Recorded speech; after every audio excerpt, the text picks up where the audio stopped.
This is tire update number 2. So I'm here at Goodyear. They're going to do a whole suspension check.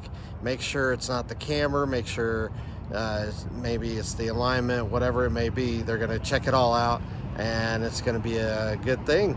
So I'll keep you posted.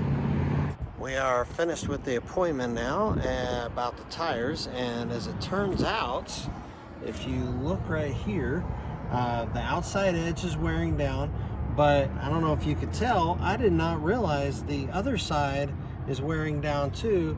So they were saying it is not an alignment, it's not a camber, it's not any of those issues, it's actually a low PSI.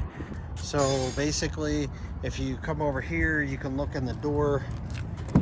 The door jamb here has a recommended 36 PSI so for these tires, and they're saying actually that is a low PSI. It's exactly what I was thinking. So if you guys have, it's a Hankook Dynapro AT2. If you have that, I would recommend, and they're recommending to about 40, 42 PSI.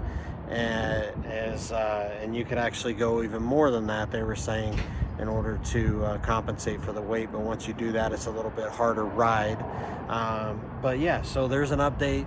Goodyear, thank you very much. What I'm learning from all of this is make sure you properly inflate your tires and double check and actually overinflate them to compensate for weight if needed. And also, again, I am gonna have to replace these tires because, as you can tell, they are a little bit low. So send your recommendations. I'll be posting another video about some tires that I may be going to, so send your recommendations. I need somewhat, not over aggressive, but somewhat aggressive winter tire, because winter's coming here in Colorado. So all right, appreciate you guys. Stay tuned for more.